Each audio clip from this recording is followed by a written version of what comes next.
Good morning students. जैसा कि मैंने कल बताया था, कल मेरी यूपीएससी और पीसीएस पीटी की पहली क्लास थी। आज उसी सिलसिले में हिस्ट्री का मेरा दूसरा क्लास है और मैं केवल पीटी के फैक्ट पर चर्चा कर रहा हूं, जो कि 14 मई को और आईएएस को और पीसीएस के जो एग्ज़ाम होंगे उसके लिए। आज मेरा दूसरा क्लास है। आप सब लोग मेरे प्रत्येक क्लास को सिस्टमैटिक तरीके से देखिए, नोट्स बनाइए और इसको तैयार करिए। आपका एग्ज़ाम आसानी से निकले, ऐसा मेरा प्रयास रहेगा। तो बहुत इम्पोर्टेंट और महत्वपूर्ण क्लास है, तो मेरे यूट्यूब चैनल प्रतिष्ठा आईएएस एकेडमी को सब्सक्राइब करना ना भूलें। और जो छात्र परीक्षा दे रहे हैं या जिनको देने की संभावनाएं हैं, उनके पास तक मेरे यूट्यूब चैनल लिंक को पहुंचाने का प्रयास करना। तो आज मेरी दूसरी क्लास है सिंधु घाटी की सभ्यता, इंडस वैली सिविलाइजेशन। अब देखिए, आपके सामने पहला चैप्टर खुला हुआ है, जो मैंने फिगर के माध्यम से आपको बताया है कि इंडस वैली सिविलाइजेशन में किस प्रकार की मोहरें मिली हैं, किस प्रकार की चर्चा है, वो आज मैं इस फिगर के माध्यम से आपको बताने जा रहा हूं। देखिए, सिंधु घाटी सभ्यता की यदि बात की जाए तो ये अपने आप अलग अलग प्रोसेस में अलग अलग तरीके से जानी जाती है। जैसे आपने देखा, एक चित्र के माध्यम से मैंने एक फिगर ये दिया है। यहां पर मैंने बैल कुबड़ वाले सांड की आकृति दी है, यहां पर ये लिखा हुआ दिया है, और इसके अलावा किस तरीके से बिल्डिंग्स, ड्रेनेज सिस्टम था, वो हमने ये सब डिफाइन करने की कोशिश की है। तो फिगर का केवल मतलब यही है कि आपके दिमाग में कंसेप्ट को सेट करना कि इंडस वैली सिविलाइजेशन किस प्रोसेस से गुजरा और किस तरीके से आज हम लोगों को तैयार करने के लिए उचित और पॉजिटिव है, ये मैंने कंटेंट के माध्यम से आपको बताने का काम किया है। तो आज इसी में मेरा दूसरा क्लास है और दूसरे क्लास में मेरा हड़प्पा काल एक सिस्टमैटिक तरीके से मैं आपको बताने जा रहा हूं। तो हड़प्पा सभ्यता में किस तरीके से क्वेश्चंस बनेंगे, देखिए आपके सामने है। हड़प्पा पीरियड की यदि बात करें तो इसका जो डेट है वो 2350 बीसी से लेके 1750 बीसी है। यहां पर एरर हो गया है, ये मैं सही कर रहा हूं, 1750 बीसी है। और ये जो डेट टाइम मेंशन किया गया है, ये जो टाइम बताया गया है, ये टाइम कार्बन डेटिंग पद्धति के अनुसार है। और कार्बन डेटिंग पद्धति होती है C14, यानी किसी भी सभ्यता का टाइम कार्बन डेटिंग पद्धति के आधार पर तय किया जा सकता है। दूसरा, इसका एक डेट और है 2500 से लेकर के 1500 बीसी। यहां पर इसकी दो डेट मेंशन है, लेकिन एग्जैक्ट डेट है 2350 से 1750 बीसी। तो आपको याद हो गया होगा कि हड़प्पा सभ्यता का टाइम पीरियड क्या है, तो आप टिक कर देंगे 2350 से 1750 बीसी, जो कि मैंने ये टाइम के अकॉर्डिंग मेंशन किया है। अब इसकी विशेषताएं क्या क्या हैं, प्रॉपर्टीज क्या क्या हैं। देखिए, ये कांस्य युगीन सभ्यता है। और कांस्य युगीन सभ्यता क्यों है? क्योंकि सिंधु घाटी सभ्यता में तांबा मिला है प्लस टिन मिला है। और आप अच्छे तरीके से जानते हैं कि तांबा और टिन दोनों मिलके क्या बन जाएंगे, कोई बताएगा स्टूडेंट? तांबा और टिन मिलके ये दोनों बन जाते हैं कांसा। इसीलिए इस सभ्यता को कांस्य युगीन सभ्यता के नाम से भी जाना जाता है। इसको हड़प्पा सभ्यता भी कहते हैं, इसको मोहनजोदड़ो की सभ्यता भी कहते हैं। ये नगरीकृत सभ्यता है क्योंकि इसमें सबसे ज्यादा नगर बसे हुए थे। इसकी खास पहचान ये है कि इसको नगर सभ्यता के नाम से भी जाना जाता है। जल निकास प्रणाली इसकी बहुत बेहतर है। इंडस वैली सिविलाइजेशन को मैंने ये देखा कि यूपीएससी में और पीएससी में जो क्वेश्चन पूछे जा सकते हैं, ये जो ड्रेनेज सिस्टम है इसका ये बहुत बेहतर है, यानी वाटर प्रोटेक्शन योजना इसकी बहुत अच्छी थी। तो यहां से भी क्वेश्चन पूछने की संभावना बेहतर बनने का काम करती है। यहां पर कुछ प्रश्न हैं कि हड़प्पा सभ्यता में सबसे ज्यादा प्रयुक्त रूप से होने वाली जो घटना थी वो कौन कौन सी है। अब देखिए, यहां पर हम बात करेंगे, इसमें कांसा भी मिला है, तांबा भी मिला है, लेकिन लोहा नहीं मिला।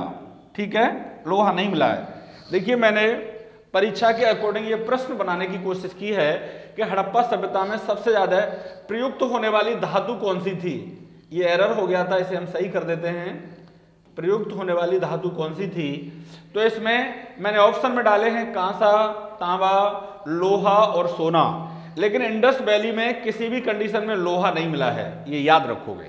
ठीक है, अब तांबा और कांसा मिला है तो कांसा प्लस तांबा, यानी तांबा और कांसा या तांबा और टिन, ये दोनों मिलके क्या बन जाते हैं, कांसा बन जाते हैं। तो इसको ब्रॉन्ज एज सिविलाइजेशन या कांसे की सभ्यता के नाम से भी जाना जाता है। दूसरा प्रश्न ये है, देखिए ये भी बनने की बहुत प्रोबेबिलिटी है कि हड़प्पा सभ्यता में सर्वाधिक संख्या में क्या थे, ठीक है, गांव हैं, तहसील हैं, नगर हैं, जिला हैं। तो देखिए अभी मैंने आपको बताया था कि ये सभ्यता कैसी है, नगरीय सभ्यता है। तो इस पर किस पर टिक करोगे, ये नगरीय सभ्यता थी। इस तरीके से ये आप प्रश्न बनाने की कोशिश करोगे और आपका प्रश्न इजीली गोइंग ऑन बन जाएगा, ठीक है डियर। तो इसके बाद में जो नगर निर्माण योजना है इंडस वैली सिविलाइजेशन की, उसकी मैं बात करूंगा। अब तक के प्रश्न आपने सब डायरी में नोट कर लिए होंगे या फिर पढ़ लिए होंगे, क्योंकि पीटी में फैक्ट के रूप में सारे प्रश्न इजीली गोइंग ऑन पूछे जा सकते हैं। नगर निर्माण योजना की बात करेंगे तो इसमें 2 प्रकार के नगर हैं और 2 प्रकार के नगर में हम ये बात करेंगे कि किस तरीके से यहां पर ये देखा गया है। तो देखिए एक तो नगर था पश्चिमी भाग और एक था पूर्वी भाग। पश्चिमी भाग की बात करें तो यहां पर गढ़ी यानी एक महल टाइप के हैं, दुर्ग हैं, किले हैं। तो इससे ये लगता है कि यहां पर राजा रहता होगा, यहां पर शासक रहता था। तो पश्चिमी भाग से प्रश्न पूछने की संभावना बन सकती है आईएएस और पीसीएस दोनों में कि पश्चिमी भाग में कौन रहते थे, तो शासक वर्ग यहां पर रहता था। ओके, वहीं पूर्वी भाग की बात करेंगे तो ये निचला शहर है पश्चिमी भाग की अपेक्षा, यहां सामान्य जन के लोग रहते थे। यानी कुल मिला के ये कह सकते हैं कि यहां पर सामान्य जनता निवास करती थी। तो इस तरीके से भी ये दोनों में कॉम्बिनेशन प्रश्न का हो सकता है। आप इस प्रश्न को बनाने की कोशिश करेंगे और ये इंपॉर्टेंट क्वेश्चन हो सकता है, ठीक है, परीक्षा की दृष्टि से। धौलावीरा एकमात्र ऐसा प्लेस है, इंडस वैली का एक इंपॉर्टेंट प्लेस है धौलावीरा, जो कि दक्षिणी भाग में बना हुआ था, ठीक है। इससे भी क्वेश्चंस बन सकते हैं। कच्ची ईंटें भी पाई गई हैं और जो कच्ची ईंटें मिली हैं, कौन सी कच्ची ईंटें, वो मिली हैं कालीबंगा से, यानी कच्ची ईंटों का साक्ष्य भी मिला है। ये उपयोगिता पर बल देते थे, जल निकासी प्रणाली इसकी बहुत बेहतर थी, जल संरक्षण पर भी ध्यान दिया जाता था, 16 जलाशय भी पाए गए हैं। वहीं एक इंपॉर्टेंट प्लेस के रूप में ये देखा गया है कि कालीबंगा क्या है, कालीबंगा से अलंकृत डिजाइन वाली ईंटें मिली हैं। कौन सी, कालीबंगा से अलंकृत ईंटें मिली हैं और यहां से ये क्वेश्चन पूछ लेता है। कालीबंगा राजस्थान के गंगानगर जिले में है। कहां पर है, गंगानगर जिले में है कालीबंगा। और यहां से ब्लैक बैंगल्स चूड़ियां भी मिली हैं, ब्लैक बैंगल्स काले रंग की चूड़ियां भी मिली हैं, काली चूड़ियां। यहां से जुते हुए खेत के साक्ष्य भी मिले हैं, जुते हुए खेत भी मिले हैं। यहां से यज्ञ वेदियां भी मिली हैं। तो देखिए इस तरीके से कालीबंगा से पूछा जा सकता है। और कालीबंगा घग्घर नदी पर है। कौन सी नदी पर, घग्घर नदी पर। ये राजस्थान के गंगानगर जिले में है, ठीक है। अब गंगानगर भी कट के कोई दूसरा नया जिला बन गया है, तो देख सकते हो आप। तो यहां से क्या क्या मिला है, अलंकृत ईंटें, जुते हुए खेत के साक्ष्य, यज्ञ वेदिका, ठीक है, और ब्लैक बैंगल्स काले रंग की चूड़ियां भी यहां से मिली हैं। तो इतने सारे सवाल ये मैंने आपको बताए थे, जिससे कि आप इजीली गोइंग ऑन अपने सवाल को बनाने की कोशिश करोगे। अब इंडस वैली के हम निर्माण योजना की बात करेंगे कि किस तरीके से क्वेश्चंस यहां से पूछे जाएंगे। नगर निर्माण योजना क्या है, हड़प्पा सभ्यता में सामान्यतः यह देखा गया कि नगरों का जो विभाजन था, वो मैंने आपको पिछली पिक्चर के माध्यम से बताया था। एक पिक्चर बनाई थी हमने अभी आपको कुछ सेकंड पहले, जिसमें नगरों का विभाजन पूर्वी और पश्चिमी भागों में होता था। यानी डिवाइडेड आर 2 पार्ट्स, एक पूर्वी और एक पश्चिमी। जिसमें मैंने एक चीज बताई थी, पूर्वी भाग में सामान्य जन के लोग रहते थे और पश्चिमी भाग में राजा टाइप के लोग रहते होंगे, ठीक है।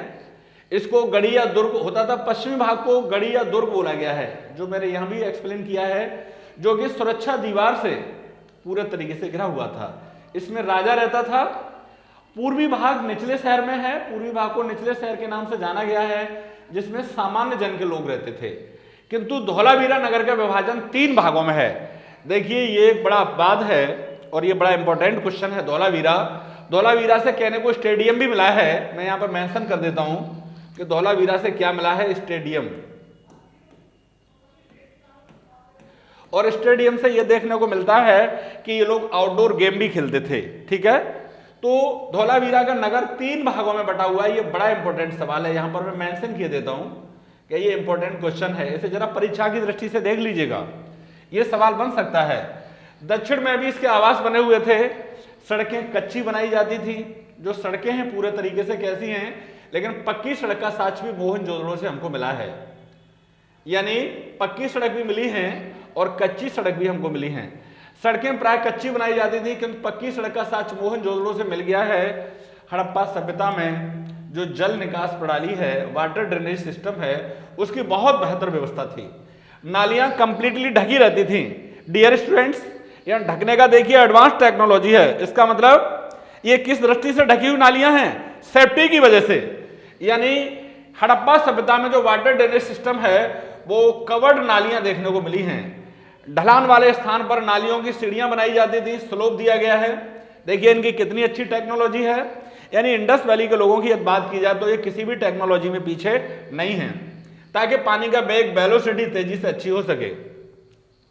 पेयजल स्रोतों को नालियों से दूर रखा जाता था, यानी यह भी दृष्टि रखी जाती थी कि नालियां कहां होनी चाहिए और पीने का पानी कहां होना चाहिए बीच में, यानी ये सेपरेट किया गया है ताकि गंदा पानी लोगों को पीने के लिए न मिले।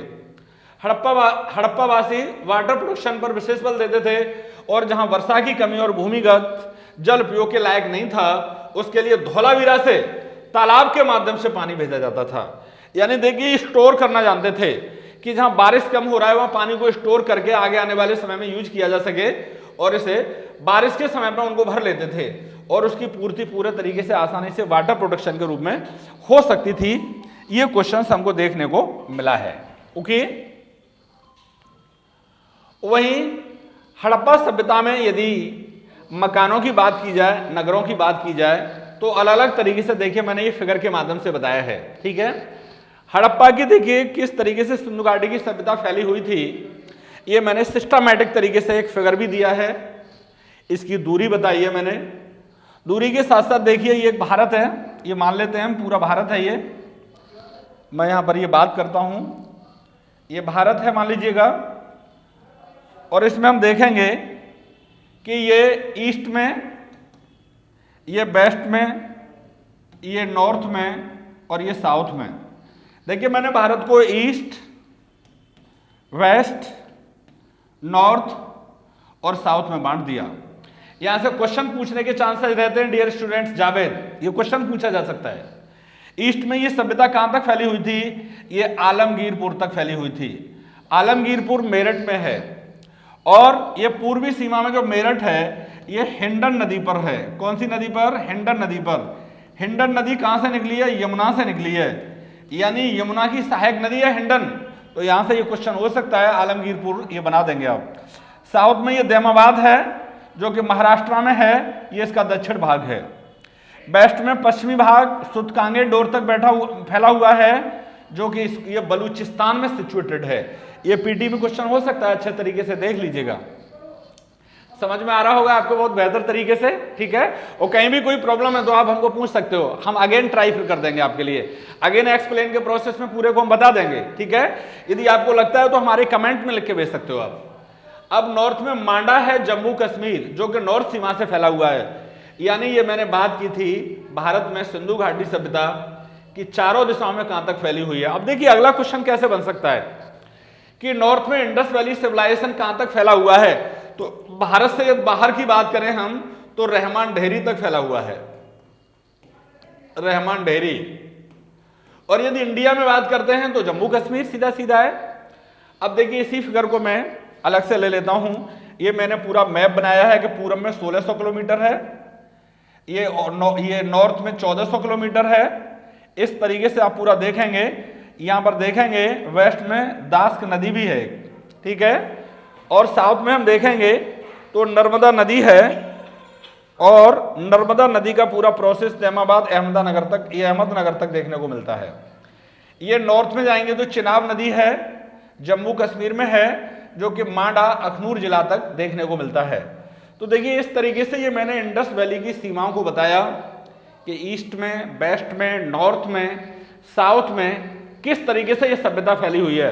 तो इजीली गोइंग ऑन मेरे फिगर को आप इंप्लीमेंट करते हैं तो आसानी से सिंधु घाटी सभ्यता को बेहतर स्थिति में आप स्टैब्लिश कर सकते हैं और प्री सवालों को बहुत आसानी से सेट कर सकते हो। ओके, अब दोबारा से मैं ये बात करने जा रहा हूं कि important place of Indus valley civilisation, कि सिंधु घाटी सभ्यता के जो इंपॉर्टेंट प्लेस हैं वो कौन कौन से हैं।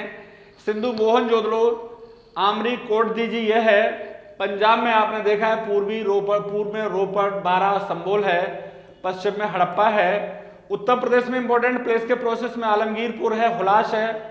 गुजरात, यानी ये भी सवाल पूछा जा सकता है कि सिंधु घाटी की सभ्यता भारत में कौन से राज्य में फैली हुई है, तो ये बड़ा इंपॉर्टेंट क्वेश्चन हो सकता है। यहां पर बना देना, सबसे ज्यादा प्लेस गुजरात में है।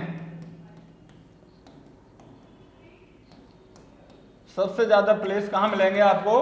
गुजरात में मिलेंगे, ठीक है। और गुजरात में कच्छ, देसलपुर, सुरकोटदा, धौलावीरा, काठियावाड़ और लोथल और रंगपुर, ठीक है। लोथल भोगमा नदी पर है, यहां से हमको बंदरगाह भी मिला है, यहां से हमको बंदरगाह भी मिला है, ठीक है। लोथल भोगमा नदी पर है, यहां से बंदरगाह मिला है, यानी नेशनल और इंटरनेशनल व्यापार भी होता था, ठीक है। हरियाणा में बनावली है, मीठाथाल है, राखीगढ़ी है। बलूचिस्तान में ये प्लेस इंपॉर्टेंट, सुतकांगेंडोर, सुतका कोह, बालाकोट और डावरकोट। वहीं इस तरीके से हम देखते हैं ये इंपॉर्टेंट प्लेस हैं। तो वहीं अगले प्रोसेस में हड़प्पा सभ्यता की कुछ विशेषताएं हैं जो कि व्यापारी वर्ग को क्षेत्र में, यानी व्यापार को भी बढ़ावा पूरे तरीके से देखने को मिला है। इसमें भी हम चर्चा बेहतर तरीके से कर सकते हैं, ठीक है। अब आर्थिक गतिविधियों को बढ़ावा देने के लिए इंडस वैली सिविलाइजेशन में व्यापार बड़े स्तर पर होता है। यहाँ का जो इंपॉर्टेंट प्रोसेस है, यानी व्यापार को बढ़ावा दिया गया है। हड़प्पा सभ्यता में केंद्रीकृत शासन प्रणाली मौजूद थी, यानी ये क्वेश्चन भी पूछने को मिल सकता है। तो आप इजीली गोइंग ऑन अपने क्वेश्चन को बना दोगे कि हड़प्पा सभ्यता में केंद्रीकृत शासन प्रणाली है या नहीं है, क्योंकि यहां से हमको बाट माप की प्रणाली मिली है। यानी इंडस वैली के लोग व्यापार करने के लिए मापतौल प्रणाली से भी परिचित थे, जिनको 16 के गुणज में बाट मिले हैं। मैं यहां पर मेंशन कर देता हूं, ठीक है। 16 के गुणज में ये क्वेश्चन पूछा जा सकता है कि बाट माप प्रणाली जो हमको मिला है वो किसके मल्टीप्लाई में हमको बाट माप मिले हैं? 16 के गुणज में। शासन का संचालन एक वर्ग के हाथों में था जो सिस्टमैटिक तरीके से इंपॉर्टेंट था। आर्थिक विशेषताओं में यहां पर देखेंगे कृषि देखने को मिली है, फसलें हैं, भूमि सिंचाई की व्यवस्था है, पशुपालन करते हैं। ये पशुओं के नाम भी हैं कुछ। पशुपालन का उद्देश्य क्या है?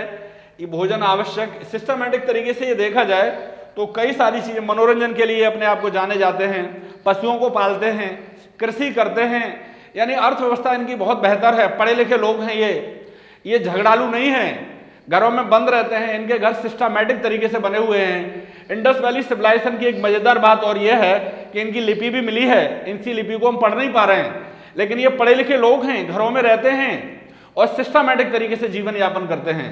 तो इंडस वैली का व्यापार भी नेशनल भी है और इंटरनेशनल भी है। ऐसी कंडीशन में सिंधु घाटी सभ्यता के लोग किसी भी क्षेत्र में पीछे नहीं हैं। ये हम सिस्टमैटिक तरीके से उनकी बात को कह सकते हैं डियर। अब इसी में शिल्प उद्योग भी है। आपने देखा है कोई भी अर्थव्यवस्था जब डेवलप होती है तो शिल्प उद्योग उसका बेहतर स्थिति में, जो कि इंडस वैली में देखने को मिला है। वस्त्र, धातु, चर्म निर्माण, ये सब जानते हैं डियर। तो ऐसी कंडीशन में ये देखने को मिला है कि इंडस वैली किसी भी क्षेत्र में, किसी भी प्रोसेस में पीछे नहीं है। सिस्टमैटिक तरीके से ये डेवलप अर्थव्यवस्था है। तो श्रम के विभाजन विशेषीकरण के रूप में व्यापार वाणिज्य होता है, एक्सपोर्ट इंपोर्ट है, यानी आता भी है और जाता भी है। और परिवहन के साधन के प्रोसेस में हम देखेंगे बैलगाड़ी इनका मेन साधन है। जल में नाव और जहाज से ये व्यापार करते हैं, यानी इनका जल और थल दोनों व्यापार है। थल और जल दोनों तरीके से आपने देखा इनका व्यापार दिख रहा है। मापतौल प्रणाली है, मापतौल प्रणाली में देखने को मिलेगा व्यापारिक गतिविधियों को पूरे तरीके से बढ़ावा मिला है इनको। विनिमय के प्रोसेस में देखेंगे, रेगुलेशन प्रोसेस में वस्त्र निर्माण प्रणाली इनकी बहुत अच्छी है। मुद्रा अर्थव्यवस्था इनका सिस्टम बढ़िया है। व्यापार संतुलन की बात करें तो चोल राज्य उस पर देखने को मिलता है। आगे चल के हम देखेंगे तो चोल राज्य के समर्थन में यह व्यवस्था इनकी देखने को मिलती है। वहीं हम देखेंगे नगरीकरण है राजधानी के रूप में, उत्पादन के क्षेत्र में, धार्मिक केंद्र के रूप में। चावल की खेती करते हैं। ये सवाल पूछा गया, चावल की भूसी रंगपुर से मिली है, यानी इस क्वेश्चन पुटअप होता है कि चावल की भूसी कहां से मिली है, तो आप इस क्वेश्चन को इजीली गोइंग ऑन बना देंगे, यानी चावल की भूसी भी मिली है इनको, ठीक है। तो ऐसी कंडीशन में अगला इसमें हम देखेंगे चावल, ये क्वेश्चन इंपॉर्टेंट है और इस क्वेश्चन को आप अच्छे तरीके से देख लेंगे कि चावल की खेती यानी चावल की भूसी के साथ रंगपुर से मिले हैं। लोथल भोगवा नदी पर है, ठीक है। यहां से हमको क्या मिला है, बंदरगाह मिला है, और बंदरगाह से ही हमको नेशनल और इंटरनेशनल व्यापार के सभ्यता के साथ मिलते हैं, ठीक है। मोहनजोदड़ो से एक अन्नागार मिला है हमको, अन्नागार, ये सबसे बड़ा बिल्डिंग है इनका अन्नागार। अन्नागार ये गोदाम के रूप में बहुत सारे अनाज को इकट्ठा करके रखते थे, ठीक है। स्टोर के प्रोसेस में इंडस वैली के लोग भी परिचित हैं। अन्नागार ये बहुत इंपॉर्टेंट बिल्डिंग है।